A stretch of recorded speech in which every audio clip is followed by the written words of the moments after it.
Chile está a punto de cambiar para siempre y el Partido Comunista acaba de dar el sí que nadie esperaba. Lautaro Carmona soltó la bomba en vivo. El PC ya no bloquea a los militares. Esto es el anuncio de un estado de sitio que se viene con todo. Estamos por la mega reforma. ¿Cómo va a enfrentar el Partido Comunista el debate que viene ahora en el Senado ya en las comisiones? Dicen que ahora viene el debate y la negociación de verdad. A ver, yo creo que la posición que marcó el Partido Comunista y que después afortunadamente es de coincidencia de toda la bancada de oposición, las dos bancadas, por eso tuvieron, digamos, una centralidad con todos los votos rechazando, incluyendo la abstención, que es rechazo. Tiene una argumentación que se sostiene hay dos o tres cosas que son inapelables. Rebajar impuestos no resuelve los problemas de Chile, por tanto no estamos de acuerdo. Invariabilidad tributaria genera, digamos, un amarre que incluso no es aconsejable en la perspectiva de la flexibilidad de la economía frente a futuros hechos que alguna vez sean positivos. Doctor, disculpe, en ese punto, en la invariabilidad, si es que la tasa es más alta, o sea que a usted es invariable para el que invierte, pero también es invariable para el Estado que va a recaudar, en ese caso ustedes se abrirían. Es decir, le voy a poner un ejemplo cualquiera. Si es 25 la tasa, le doy, paga 27, pero es invariable, con lo cual da certeza para invertir, o sea, subiendo el impuesto. Yo no tengo una posición de descalificación, para decirlo muy claro, respecto al concepto de la invariabilidad, dependiendo de qué perspectiva se aplica, en beneficio de quién se aplica, y cuál es la transversalidad que respalda esa medida, porque son medidas de Estado que superan por lejos un solo periodo de gobierno. Y por consiguiente endosarle, heredarle, digamos, a un futuro gobierno que no sabemos qué identidad va a tener y que es altamente probable que no sea la que tiene el actual, primero desajusta los debates propios de la democracia en el plano de la economía. Pero una invariabilidad es para aquellos proyectos que se acogen a esa invariabilidad, pero un nuevo gobierno puede cambiar la ley y para los proyectos que vengan enseguida. Pero ya vimos la experiencia con el royalty, deja amarrada, digamos, todos los que son beneficiarios de la invariabilidad hasta el tiempo que se cumpla. ¿Sí? Yo prefiero que hablemos los temas directamente y no con una movida, digamos, que sea exagerada en la delicadeza, que al final termina siendo una presentación, pero el tema de fondo, y es el tema que me compromete de la mirada respecto a la mega reforma, es beneficio directo, ineludible, sin discusión, para el gran capital, para el gran empresario, más allá de cuál sea el beneficio en la perspectiva de los trabajadores, la economía del país, el desarrollo del país también. Lautaro, hay fecha para presentar indicaciones hasta el 6 de julio. ¿Qué va a hacer la oposición? ¿Van a presentar indicaciones en bloque coordinados o va a ir el Partido Comunista por un lado, el Partido Socialista por otro, el PPD? ¿Cómo lo van a hacer? Lo primero que tengo que hacer por prudencia, yo no soy parlamentario, este es un debate que está en las bancadas senatoriales, todo el mundo tiene cierta sensibilidad. Yo seré muy respetuoso de cuáles son los acuerdos que llega, en primer lugar, mi bancada, con quien trabajo regularmente. La idea, digamos, es que en el máximo haya una coincidencia para abordar, digamos, temas de indicaciones, propuestas o posiciones en la votación. Y yo creo que es el ejercicio que están trabajando en este momento, una vez que salió en el último segundo la declaración de conjunto de todos los senadores y senadoras de oposición. El senador de su partido, el senador Núñez, Daniel Núñez ha dicho que el ministro Alvarado tiene una verdadera obsesión de dividir a la oposición. Y yo te aprovecho de agregar, si acaso no temen que el Partido Comunista de alguna manera se quede aislado, si es que vemos que el PPD, el socialismo democrático, sí puede estar abierto a negociar ciertos elementos con el gobierno. Mira, primero, no funcionamos con ese temor. Tenemos una claridad absoluta de cuáles son nuestras miradas, cuáles son temas de fondo y cuáles son las coincidencias que tenemos como oposición. O sea, no es una oposición convenida, que no tenga razones de fondo de parte de todos. Hay un mínimo común en la oposición que va a aconsejar mucho más de una indicación o expresión de opinión del conjunto de la oposición. Yo creo, digamos, que cuando uno mira el tema del aislamiento como un concepto, una cosa, lo más importante de todo es cuál es la empatía que hace con el pueblo llano, que hace con... Entonces, ¿cómo saber eso? Bueno, hay encuestas que están indicando una tendencia, gran preocupación por el tema del trabajo, gran preocupación con los niveles que alcanza la desocupación, gran preocupación el tema de los ingresos. Esa frase, no alcanzamos a llegar a fin de mes, es una frase que usa la derecha, el centro y la izquierda, porque es una frase que refleja realidad. Es terrible. Y si uno le agrega a eso que una parte para llegar a fin de mes o cerca a fin de mes es endeudamiento en crédito de consumo, en créditos de otro tipo, es decir, realmente estamos en el peor de los mundos para lo que se llama salud mental, tranquilidad para actuar, poder aportarle más a la productividad, etcétera. Ya, pero para terminar ese tema, ¿el Partido Comunista va a trabajar solo en las indicaciones No, en o con absoluto. algún aliado? Va a trabajar... ¿Qué aliado? Va a trabajar en el acuerdo que tienen las bancadas de oposición. Es un acuerdo que se representa también en la mesa de presidente de partido, de elaborar, hacer saber las propuestas y buscar el máximo de coincidencia en esa expresión. Por tanto, no hay camino propio por deporte, digamos, ni mucho menos. Será una consecuencia de algo que habrá que explicárselo en ese momento. Perfecto. Lautaro Carmona, el drama de esta semana de San Bernardo, del niño de 12 años, ¿no es cierto?, que resultó muerto. Todos lo conocimos, todos lo vimos, pero ha generado una discusión política. Una discusión política que se ha centrado en la necesidad para algunos de sacar a las Fuerzas Armadas a ayudar, a colaborar con la policía en el resguardo de la seguridad cotidiana. Es una paradoja porque es un alcalde socialista, por lo pronto, y tenemos al presidente Kast diciendo que eso es populismo. A veces uno se confunde. ¿Cuál es la postura que tiene el Partido Comunista sobre la acción de las Fuerzas Armadas en esta materia? A ver, la primera opinión es una opinión de solidaridad, de empatía, de recoger sentimiento, absolutamente compartido con la familia directa, con sus padres, con sus familias y con incluso sus amistades más cercanas. Es un hecho atroz. Que en nuestra sociedad estos hechos ocurran es un campanazo de marca mayor de que algo anda muy mal. No hemos logrado dar batalla con eficacia para controlar, digamos, el crimen organizado, pues esto es el tiro fácil donde empiezan los aprendizajes a edades de niños. Y bueno, ya me imagino, digamos, si los tipos sobreviven, qué va a pasar, digamos, cuando sean más adultos. Es decir, esto es muy fuerte y muy tremendo. Y nos vamos a orientar, a propósito de eso, en primer lugar, por cómo se podrían resguardar con más eficacia los derechos, sobre todo de las niñas y los niños, porque era un niño de 12 años la víctima. Y entonces hay que centrar, yo creo que faltan políticas, la propia UNICEF respecto a esto tiene su observación en lo que es nuestro resguardo a nivel nacional, y yo esperaría que esto fuera un tema transversal. O sea, si alguien quiere hacer debate, nosotros tenemos nuestra mirada sin ninguna duda.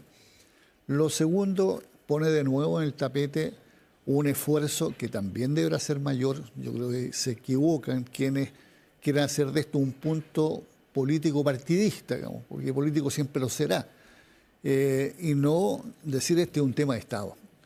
El tema de la seguridad y la prevención para que demos batalla con eficacia frente a esto. Y luego el debate que se ha abierto, yo creo que hay que buscar cómo los aparatos a cargo, tanto de prevenir como de combatir las manifestaciones de crimen organizado o de delitos de este tipo, son eficaces. ¿Y lo son? ¿Se necesita la Fuerza Armada en este momento de su juicio? Es que yo creo que mientras no agotemos las capacidades que tengan las fuerzas policiales, en número, o sea, hay que aumentar la dotación, es más fácil aumentar profesionalmente y desde el punto de vista de fortaleza de Estado, no una cosa transitoria, porque las Fuerzas Armadas no están hechas para la tarea de la seguridad interna. Ahora, entiendo el punto, pero los alcaldes que tienen una aproximación en la realidad distinta a la que tiene un presidente de un partido político, porque no por crítica, sino porque es así, distinto, de derecha o de izquierda, dicen, por favor, Fuerzas Armadas, ahora. Después discutimos a largo plazo, pero necesitamos ahora. ¿Cómo empatiza usted también como el alcalde de San Bernardo, por ejemplo? Absolutamente con los alcaldes sobre la base de un aporte, tómelo así, que debe estar en el intercambio entre los alcaldes, porque también los alcaldes, sus reacciones son todas, digamos, de alta valoración como sensibilidad, pero luego todos se van a dar a que sea la forma que mejor lleva adelante una política pública de Estado, que es limitar, evitar y reducir en todo lo que sea del caso, y ojalá terminar con estas expresiones de convivencia con crimen mediante, digamos, con tiro fácil, etcétera, etcétera. Entonces, creo que si no hemos agotado por qué no se amplía la planta, por qué no se dota de más tecnología, por qué no se dota de más logística, que no es lo mismo. ¿Hoy sería partidario sacar las Fuerzas Armadas con las condiciones existentes? No, yo creo que primero tiene que haber, digamos, una definición a concho de parte de las capacidades que tienen las policías. Y ese es un debate que podría hoy día ser en 2 segundos, si dicen todas las tareas administrativas que llevan adelante las policías van a pasar a ser tareas de los municipios o de, no sé, bueno, que se haga el debate. Pero dar la posibilidad, sin mediar una discusión, que sin agotar algo, busquemos una salida que, asumo yo, imagino algunos, es transitoria, no imagino que vamos a dedicar que se cambie la nomenclatura y la definición del estatuto que tienen las Fuerzas Armadas para integrarle una función nueva, porque al final eso distrae de la tarea principal, digamos. Yo creo que hagamos ese debate. Ayer el presidente José Antonio Kast, yo sé que usted no lo pidió y usted nos está diciendo su postura, pero se refería a quienes han pedido a los militares en la calle y sobre todo a los alcaldes que son de izquierda, y decía, esos mismos que les gritaban a las Fuerzas Armadas, hoy dicen que quieren a esas personas en la calle. ¿Cómo toma esas palabras del presidente Kast? Me parece, mira, lo voy a hacer con respeto, ¿eh? Porque el tema lo está puesto aquí en la mesa, digamos, pero me parece con muy poco nivel de dimensión de Estado. Y él es el jefe del Estado.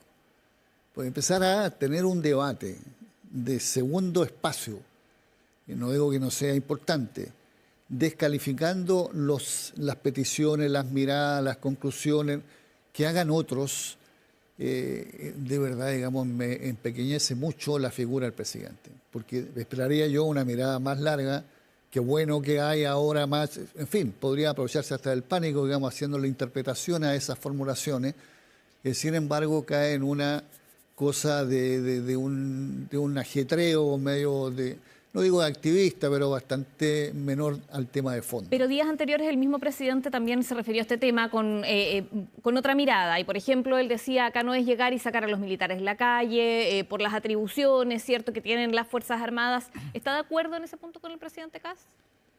Yo insisto en lo que he planteado. Para mi gusto, más allá de cuál es la posición que tenga en el punto concreto el presidente o las representaciones de los alcaldes, si hay una motivación que es, y que esa sí la creo, en eso creo que es transversal, una batalla eficaz, a concho, digamos, que realmente dé garantías que empiezan a cambiar las conductas en el país, porque hay un despliegue transversal con diversidad y sobre la base, digamos, de sostenerse las instituciones que están para esta misión, voy a valorar, digamos, todos los pasos que se den en ese sentido. Y valora que el presidente, estando en condición de jefe de Estado, como dice usted, y que es un dato, se oponga incluso a discursos o a propuestas clásicas de algunos sectores de la propia derecha. Es decir, no es un candidato hoy día que a lo mejor decía que sacar a Fuerzas Armadas o haciendo sentido a muchos sectores de la derecha más dura que a lo mejor quieren las Fuerzas Armadas.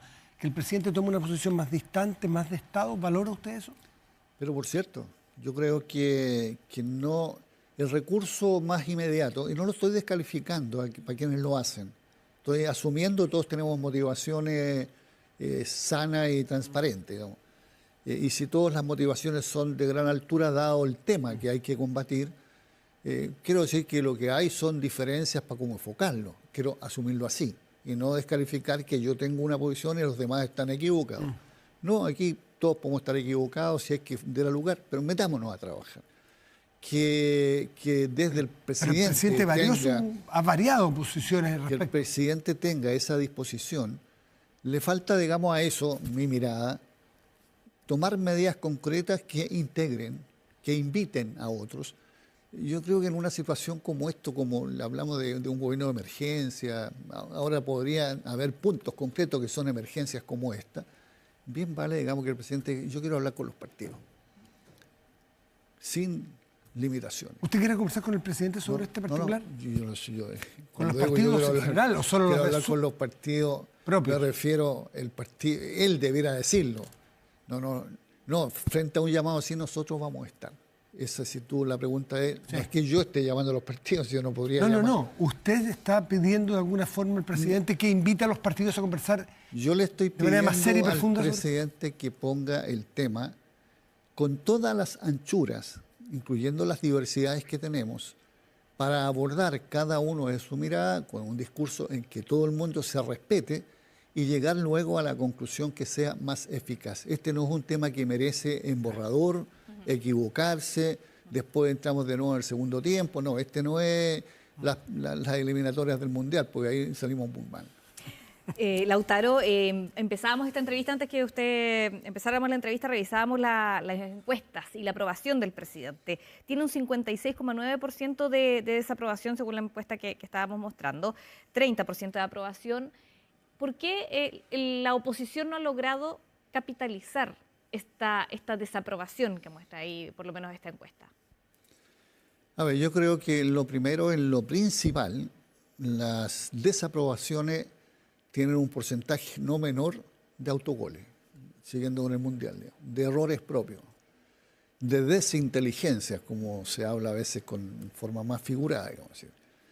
Y es cosa de saber por qué 2 ministras deben salir, por qué entiendo que ya van 4 o 5 subsecretarios, por qué el diálogo entre el ministro de la Vivienda y el ministro de Hacienda es tan coloquial y tan bondadoso entre ellos. Es decir, eso crea un clima, y para mi gusto el tema de fondo ahí, hay una ausencia, hay un déficit de vocación de servicio público. El servicio público requiere vocación, requiere que uno sienta que el solo hecho de trabajar para toda la población es algo que uno anhela y con lo cual se identifica. Ahí lo que hay es un choque de personalidades, un choque de quién tiene más discurso y más fuerte, y bueno, el que maneja tareas más estratégicas como Hacienda, lleva la de ganar. Y en ese contexto, ¿cuál es el aporte de la oposición al debate, a la mirada de país? Yo creo, mira, por más que sea muy directo, va a evaluarse históricamente en algún momento la posición que hemos tenido frente a la mega reforma, es decir, no debe ser una mixtura entre una ansiedad, una cosa que es incluso tan urgente, angustiosamente, porque son temas derivan de damnificados de incendios. Todo eso detenido porque estamos juntándonos con bajar los impuestos a las grandes empresas, con la invariabilidad, etcétera, etcétera. No, el gobierno no ha escuchado separar el proyecto, no ha escuchado la posibilidad de integrar otras cosas en el debate mismo. Y por tanto eso lo considero un tremendo aporte con un sentido país no menor y con coherencia. ¿Cuál es la autocrítica de no capitalizar, de no estar unidos, no ver un propósito común de toda la oposición? Yo creo que lo que hay por ahora en la política, y eso no le doy, o sea, lo observo con preocupación, es que la política se está sosteniendo solo en las ideas que tenga el gobierno, el presidente, entre comillas, instalar, digamos, temáticamente desde el punto de vista comunicacional, y un Congreso que actúa per se. O sea, da lo mismo. Tenemos los votos. Es el gran debate hoy día. Es lo mismo ganar por un voto. Porque el tenemos los votos es crítica al gobierno, que es razonable en la oposición, pero la autocrítica, ¿por qué no están tan unidos, no se ven tan unidos en todo? Es que yo creo que es el reflejo de alguna manera de las evaluaciones que todavía tenemos que terminar todos, respecto a la experiencia que vivimos que significa haber llegado a este gobierno. Digamos. Eso por una parte. Y eso ha hecho, digamos, que haya una idea que cada uno puede tener su propia mirada y luego la va recién a contrastar. Digamos. Ahí hay un tema que hace que todavía es un proceso de convergencia unitaria. No es un frente, no es una coalición de gobierno, digamos. O sea, que por más separados que estén, porque provienen de 2 o 3 vertientes los que están en el gobierno, están en el gobierno. Tienen un punto para blanco o negro que lo puede uno evaluar. Lautaro. En el caso nuestro estamos construyendo eso en posiciones que todo el mundo dice, bueno, tengo derecho a diferenciarme, y bueno, está bien, hasta que sintamos que la unidad, no solo desde el punto de vista de las votaciones en el Parlamento, sino como mensaje a la sociedad, se instalen y jueguen su papel, digamos. Es decir, todavía el vínculo con el mundo organizado de la sociedad civil, que es la que puede llamar la atención, tocar la campana, pónganse de acuerdo, represéntenos de esta manera, está cursando. ¿Cuántas oposiciones existen? ¿Cuántas oposiciones ve usted?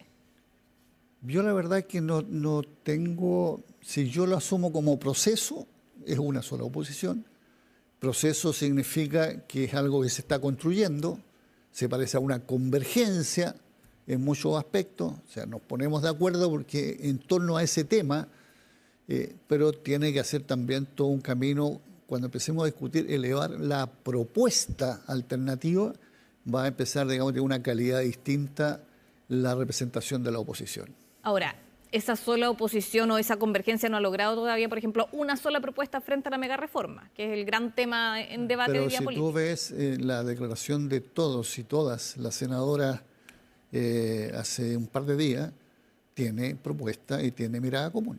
Al momento de la idea general, o sea, de la idea de legislar. Pero entró... Pero los detalles, por lo que uno puede leer y puede recoger, hay conversaciones del socialismo democrático en las cuales ustedes legítimamente no participan porque tienen miradas distintas. Y no hacemos de eso un punto que nos parece que la diversidad No es un punto forma crítico. parte del proceso que estoy hablando. Sí, pero la diversidad hace que no es crítica, es una descripción de un hecho, que la diversidad haga que eventualmente no tengan un pacto común. Por eso vale... Pero van a ver, no pierdan cuidado, van a haber cuestiones que van a ser sustantivas y que van a marcar, tienen que ver con temas de proyecto de desarrollo país, tema por tanto vinculado a la economía vinculado al empleo a los salarios, etcétera, que van a encontrar un espacio mirando la mega reforma con tú a tú, digamos. Tiene que ver, Lautaro, en que no estamos con una inminencia electoral, no hay una elección a fin de mes que hace, sabemos que las elecciones hacen que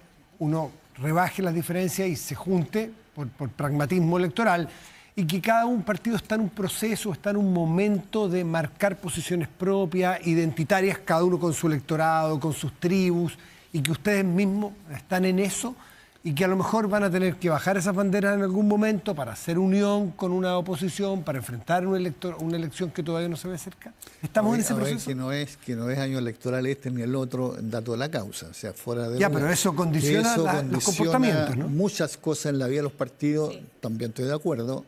Algunos dicen, bueno, se electoraliza o se parlamentariza o se municipaliza, exagerado el debate, digamos, y se ordena todo ahí.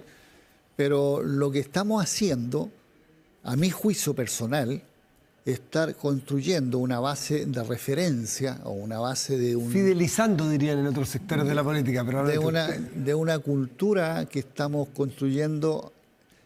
Es imposible levantar una idea que sea alternativa si no contamos con el aporte de todos. O sea, la unidad no es una opción, en mi opinión, es una necesidad.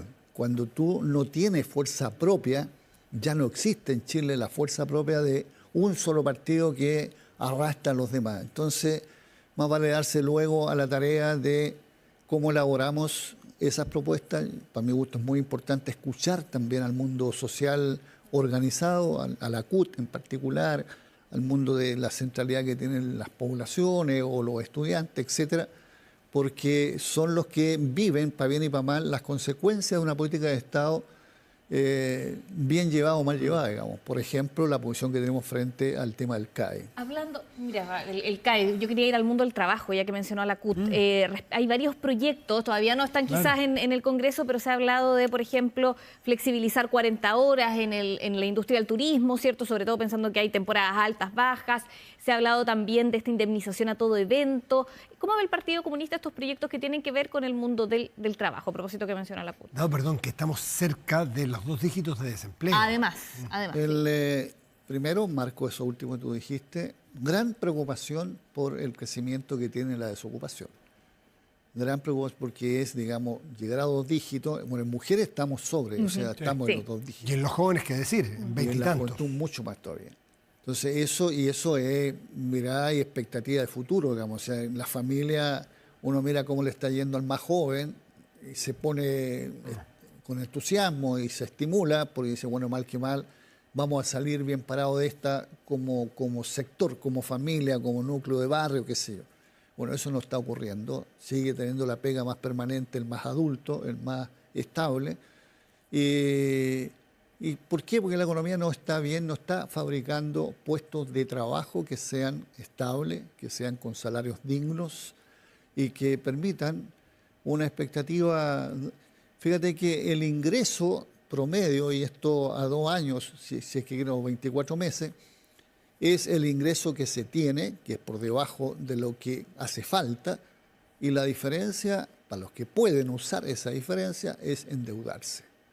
O sea, la deuda cada día forma una parte más sustantiva del ingreso mensual, pero es para el que puede endeudarse.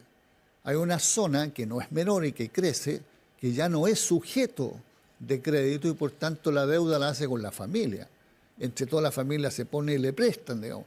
Es una economía informal invisible, pero muy solidaria y que resuelve, digamos. Entonces, creo que ahí hay temas que son de marca mayor y que hay que atenderlo porque es como se puede medir si anda bien o no la economía. Pero la evidencia que plantean economistas de distintos sectores, es que se ha ido encareciendo en el tiempo el mercado laboral por distintas políticas, 40 horas, salario mínimo, que pueden ser muy buenas en lo micro, pero que según analistas, el propio Andrés Velasco, por ejemplo, que es un economista progresista, no será del Partido Comunista, pero no es un tipo de la derecha, no es un neoliberal, dice, bueno, estamos encareciéndolo y estamos impidiendo que entre más gente al mercado laboral. Y eso dice, para un progresista, eso es malo, queremos que haya más empleo.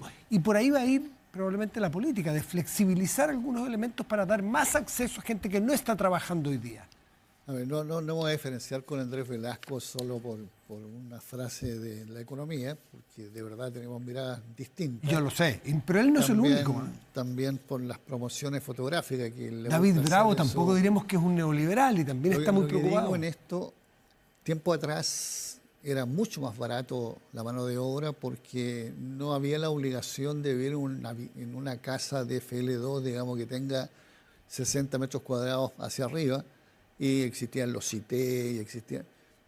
o sea, la cantidad, la calidad de vida y los factores que entran ahí, como la vivienda, como el transporte y la locomoción colectiva, como el tema de la salud y la educación, por cierto, ahora la seguridad, son factores que son hoy día irrenunciables en una sociedad que sea civilizada, que tenga elementales parámetros de consentirle que el mundo del trabajo viva en cierta condición que raye en lo humano hacia arriba y no, digamos, en situaciones que son escabrosas. Pero el más inhumano que no tiene trabajo es imposible. Es más cara por eso mismo, digamos. Y eso no podría uno decir que eso tiene un costo mayor, sino lo tiene que entender como una inversión de civilización. Por tanto, para mi gusto, estos indicadores sería distinto. Lo pongo de la siguiente manera. Los grandes empresarios no están en condiciones de pagar los salarios que corresponden por sobre la línea de la pobreza y que los marcan hoy por hoy un limitado salario mínimo con jornadas de 40 horas. Están en absoluta condición, porque las tasas de ganancia siguen mostrando que el 1% más rico en Chile es de comparación de ranking internacional. Pero la evidencia indica que las grandes empresas suelen pagar muy por sobre el empleo mínimo. Son a veces las pymes. No, hay una política y una propuesta, incluso en este debate megaproyecto. Nosotros hicimos una formulación que incluye el subsidio a la mano, o sea, al trabajo directamente, y particularmente focalizada en las pymes, que son las que dan puestos de trabajo nuevos. Y no solo permiten, digamos, arreglar de dónde sale la plata para pagar el salario al que está trabajando. Yo creo que este es un tema de marca mayor y, por favor, le digo a las autoridades, no lo desconsideren. Esto está marcando progresivamente las encuestas de desafección, de distancia. La gente no votó por nuestra propuesta porque sintió que muchas cosas no se cumplieron y eran las que tenían que ver con ellos. Hoy día está pasando eso y seguramente puede ser peor. Lautaro Carmona, gracias por estar con nosotros esta mañana.